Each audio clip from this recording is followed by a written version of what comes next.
do say today I'm joined by the bro. Today I've been joined on the sofa. All right, today I've been joined by Adam, the drummer in the band, and my twin brother. We've known each other since we're in the womb, and we want to shed some more light on what it's like to get a record deal, because people these days don't really get record deals, where our generation, that's all that mattered. All we cared about was getting a record deal. We used to have these fantasies about what it'd be like to be down the pub afterwards and telling the whole band that we got a record deal. Only because it was the only way. Like, there's this kind of culture on the internet and Instagram and TikTok in the last few years about record labels suck and they're the man and they're taking all your money. What they're doing is taking an incredible risk, especially back in those days. It's about £500,000 investment to sign a band and put a record out. And that's worth now, with inflation, 750, maybe more. Maybe, but maybe a million.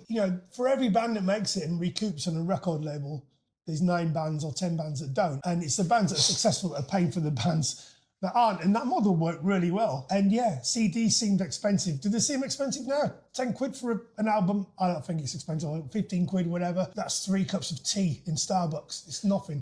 Big idol of ours is a band called It Bites. And Frank Dunnery, the singer from Bites, we saw do this last week. That's why we're doing this. This was a great idea. It was amazing. But he raised a really good point. Like, people talk about splits now. Everyone gets into the business and the weeds of the business. Oh, it's a 70-30 split. Didn't care. We couldn't give a fuck.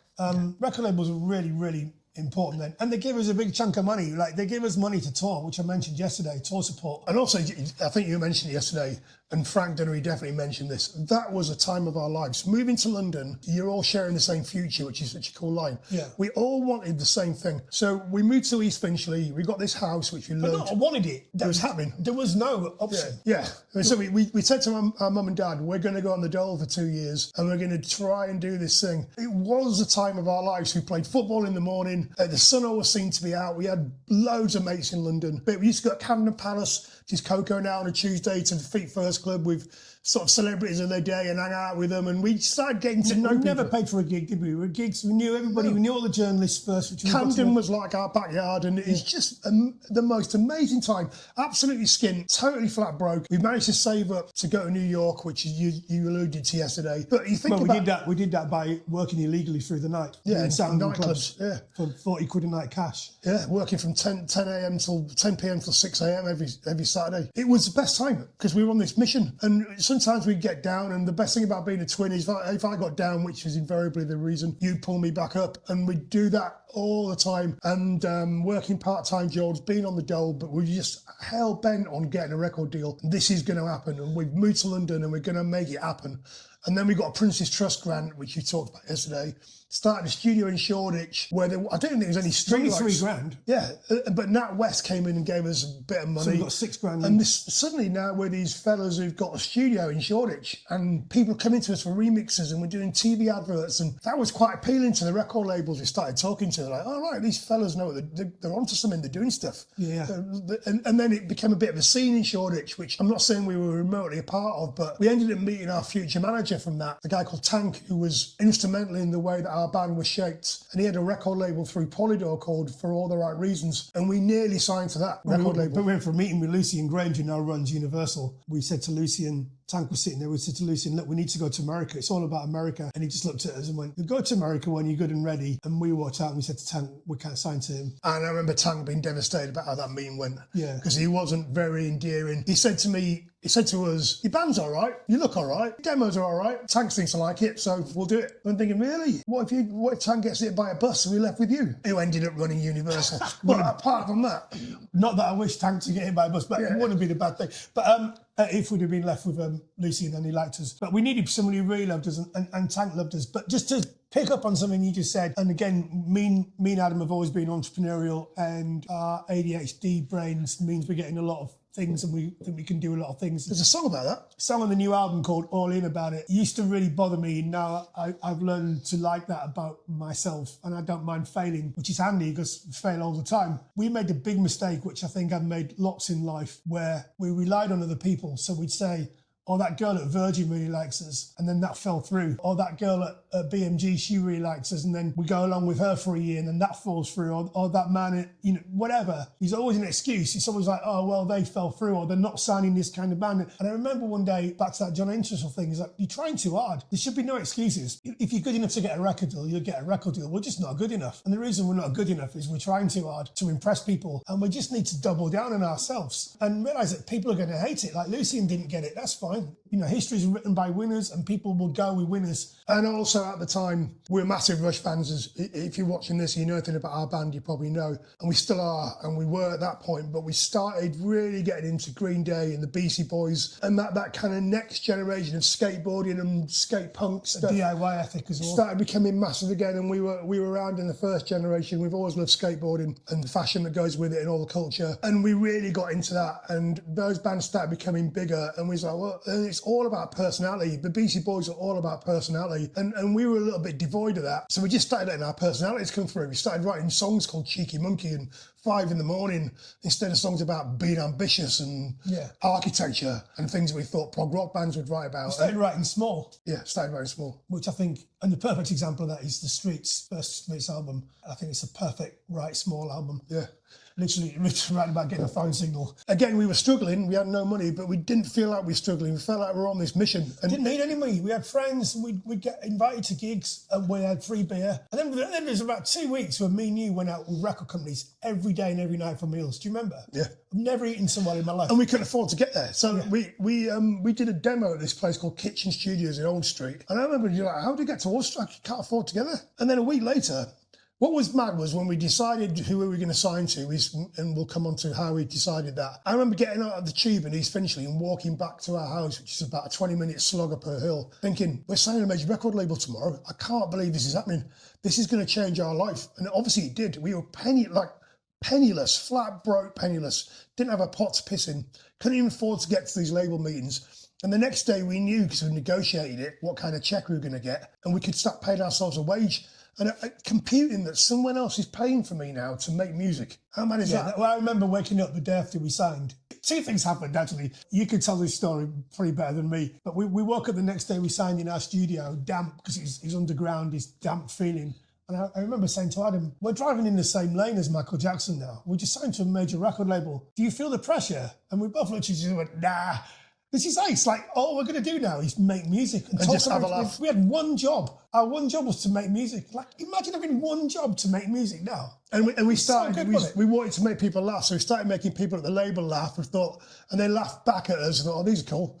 That's one of the things that swung it. We're very fond of all the people at the label because, again, record companies have a bad rap. These people do it because they love music. So should we talk about that? So we had, like Jason said yesterday, we had about 9 labels chasing us. We went out for all these meals. We went out, a good friend of ours, Dante, that runs Spine Farm now. We went out with him because he was working at East West, and we made him sign the word rock in blood on his arm and all this kind of stuff we wanted to make him do. And we ended up not signing to Dante. Then we went from a meeting at Epic, which was like the best record label in the country at that point. And Mike Salt. Yeah, with Mike Salt. And the security guard came in and went, you okay, Mike? And he's like, yeah, I think so. And me and Jess looked at each other, and he called the security guard or somebody had because we were making too much noise in his office. And someone thought he was being attacked. Anyway, it's such a good laugh. We were like, we're going to go to people's offices and we're going to make their day more fun so they remember us. A year before that, we were getting into record labels and begging, playing our demos, sitting there going, oh, fucking hell, the chorus comes in quicker because this verse is feeling a bit long, feeling the pressure of the demo because it's, suddenly you hear all the flaws when someone's stood in front of it listening. Now we're going to these labels. We couldn't have given less of a fuck. Yeah, we're like, we're cool. We've got this bit of a scene thing going on. Look how fucking ace this is. Look how ace this is. Look how good this sounds. Well, we've got an offer already. What are you going to do about it? And it's a big mind shift. I remember going to one meeting and me and you put the tape on and just said, we've heard this a million times. You listen to it. We're going to go out and see how many CDs we can steal. And I think the bloke was like, what? Yeah. You're not used to sitting there doing this. I'm like, I'm not sitting listening to our demo anymore. It was mental. So we had this. Nick Page sort of started it. This guy, Nick Page, is a good friend of ours, lives in LA now and mixes and masters records. Page plays pop, yeah. He worked for a record label called Almo, which is part of Rondon Music, where Jerry Moss and Herb Albert and the Darkness made their first album. Yeah. So we got Danny's job there. Yeah, we got Dan Hawkins a job there. And Nick believed in us and he let us make some demos in their little studio downstairs, which was amazing. It had a big music vault with Pedro. Yeah, Pet Sounds in it. And a guy called Pete Norris, who's the engineer, and Pedro. And we made these demos and they're actually quite good. But because we'd made it at Rondon, which is affiliated thing, Sonny had kudos. And they put a little offer in. Gonna sneeze. I've never done 4 in a row. Gone for the quad. He's gone for the quad. Never done 4 in a row. That's mad. So they put the first offer in. It was like $3,000. We were like, fucking hell, we got an offer. $3,000. This is mad. But that was 30 grand. No, it was tiny. But that was the start of it. And then I did a remix for them. I got $1,000 for doing a remix of a song. Yeah. So it's like, wow, I'm a producer. Nick Page believing in us was an amazing thing. And then we had to do a gig. So he got us on this gig at the garage in Highbury. And and Tank, our future manager, came to that and was like, all right, this is good. There's a few people here. We'll put an offer in. And he had a label, as we just mentioned, through Universal, through Polydor. With Miles Hunt from the Money Stuff. Yeah, and he put an offer in for $60,000. So we'd gone from 3, or whatever it was, Jason thinks it's 30, to 60. So is this how this works? And then before you know it, we got into like a proper bidding war. And we were one of those like label chase bands where people were chasing us. And then we did that Water Rats gig that Jason talked about. And the next day we were getting that was Friday night. We were getting offers on the Saturday. I think we had like 9 offers by the end of the week later. And we'd seen everyone, been for meals. This is me and you managing the band, right? Yeah, at this point we're managing the band, yeah. Yeah, it was nuts. It was an amazing week. And then anyway, we went out for a meal. The night we signed, we went out for a meal for this amazing restaurant. Used to be in Fulham called the Blue Elephant, this big Thai restaurant. And there's probably about 20 people there, the whole label. We're drunk already because we signed at the record label and drunk loads of champagne. And then we got in cars. First time we'd ever been in a paid car. And the manager from Utah Saints came in, who was signed to the label, and started having a massive row with Tracy Bennett, who ran the label, in front of us all. Turned to me and you and said, have you just signed to London? Because I wanted him to take a meeting. He goes, and we said, yeah. He goes, have you got a good sense of humour? Yeah, I want him to take a meeting with him. This is the night we signed. But the day before, Paul McDonald was like, oh my God. The day before we signed, we got to know the legal affairs girl quite well because we were negotiating this record deal. And me and Jace were doing all the negotiating through our lawyer, John Statham. And we were doing it all by fax because there was no internet. So we were faxing them what we thought our record deal should look like. We went out for a meal at Pizza Express in Shepherd's Bush. And I remember her sitting down, and it was Valentine's Day, 14th of February. Her sitting down with me and Jace going, you've got to sell 300,000 records to recoup this deal. I was like, all right, so what? Couldn't have given it less of a shit. Yeah. And we've always had that attitude, which is why we're still so in debt with that label. But we couldn't care less. We've signed 1 or signed $500,000. But yeah, from that Paul McDonald was the A&R man. And then again, just to let you know what it's like when you sign to a major record label. It's not like you don't go in and then they put a deal in front of you that you have to sign. It takes months, and we end up meeting Paul once a week. We go out for dinner with him. We go out for lunch. Lots of Chinese meals in a... Yeah, but we started going into the record label so much so that they offered us space to have an office in there. So me and Adam are going into London Records to see Paul meet all the staff. This is before we signed. So by the time we signed, we kind of knew everyone. And Paul would come in and we'd have a little office in there, or we'd go for a coffee and Paul would say, look, be careful about this. We can offer this, but I think this is what we should do. And we were talking about strategy, and Paul was amazing. He's a very successful manager now. He manages Snow Patrol and a lot of big acts, and really smart guy. And amazing guy. Yeah, he was obviously A&R there, but we always knew he'd end up running a label or being bigger than just A&R, but he's a very good A&R man as well. And he really opened our eyes to commercial success, but in a really good way. He never gave us pressure, but he always said, imagine if we made a record where you could sell out the Astoria, not the Astoria 2. Imagine what it'd feel like, and things like that. But yeah, it would be great, wouldn't it? So they started talking about what agent we're going to get, and he lined up all the agents to come and meet us. Because at this point, we're managing ourselves. So we've got this guy, Andrew Adams, who Jason mentioned from New York, who ended up coming over and sort of taking the helm for a bit. But it is essentially me and Jason going out and doing all this stuff because we're good at it. We love the business side of it. But we had this meeting before we had that Valentine's Day meal in Pizza Express in Shepherd's Bush. We had a bit of an emergency wedding night jitters meeting with Pete Tong, and it all nearly went Pete Tong. And someone had said to us, I can't remember who it was, if you signed to London Records, who are famous for All Saints, Utah Saints, Faith No More, which is one of the reasons we signed with them. But they also had New Order. They also had Happy Mondays. Oh yeah, it's amazing. But he said, if you see, I can't remember who it was who said it, if you sign to them, you'll never get in Kerrang. You think Kerrang are going to look at you and go, well, this band are on London Records, we're not touching them, they're not on Epitaph or whatever.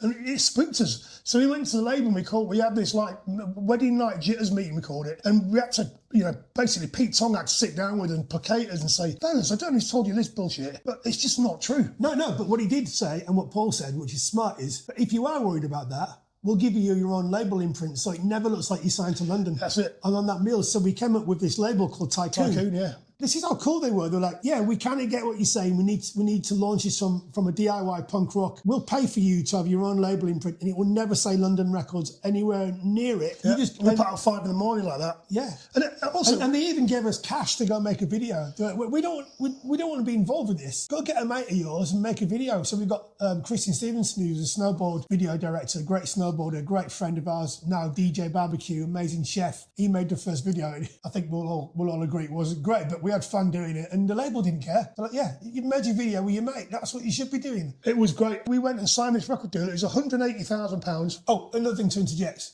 At that meeting, we sat down with our lawyer and went, we're a rock band. Rock bands do not get big overnight. It takes 5 albums, 4 albums, 3 albums minimum to get big. We're prepared to put the slog in, but we don't want to get dropped. And we're signed to a label that's used to overnight success. We're not going to have it. Because if we have overnight success, we're not going to be successful. And the record label were like, yeah, we kind of get.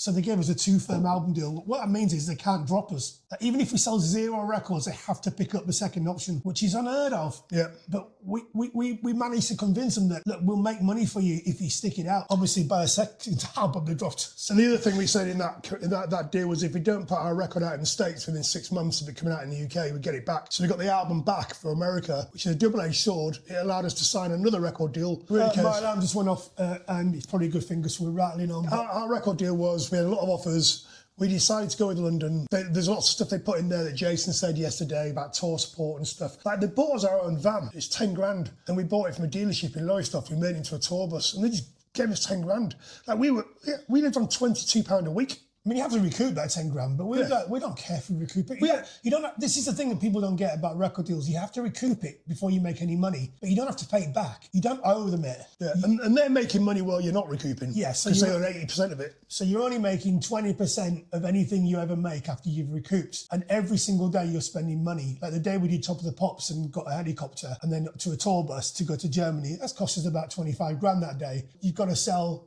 10,000 records to make that back. Well, I remember we were in our German label, we were in a private plane flying to Leipzig to do a TV show. And I remember the guy from the label saying, this flight's going to cost you 25,000 records. But we had quite a lot of success in Germany.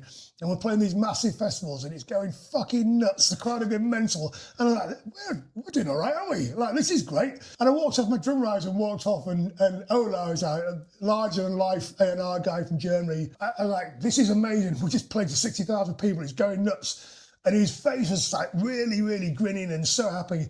And he went, that's amazing. I went, yeah, thanks. Gave him a high five. Went, but why don't they buy? All right. Because the record's shit. They're not buying the record. For some reason. Talking of the record, so we signed a deal. Paul had us working on songs for 6 months. I flew to California to meet Tom Wilson, the producer, who was great, and came back and said to the boys, we've got to make it with Tom and we've got to make it in LA, which we did. So he made the Offspring album, which is blown up. Yeah, we could talk about that another time, which is a brilliant adventure. That was the start of our Californian adventure. We just were there all the time. Either snowboarding, doing photo shoots, recording. Just seemed to live in California for 3 years, didn't we? We got to know it backwards. Yeah, it was good times. There's a shop called Atomic Garage on Melrose, which is like a snowboarding shop. Oh, it was awesome. It became like a place to hang out. Yeah. We were always there. This is here, and this is us signing a record deal. The reason we're telling you all this is we just signed another record deal. To Cooking Vinyl, who are great, and our new album's about to come out, which is why we're doing this. If you join us in part 3, we'll talk about recording Highways to Buildings and Monkey Kong. Are you going to be on all these? What's the pay? Always driving a deal, aren't you? Yeah. Well, I'm 80 quid an hour. This has taken... You're 80 quid an hour? These days, plus that. If you call this 150 plus that, I'll do it again. Who's paying you? The person that's won the Grammy, I think. Oh, I'm paying you to do this. I'm not paying. Bye-bye. See ya.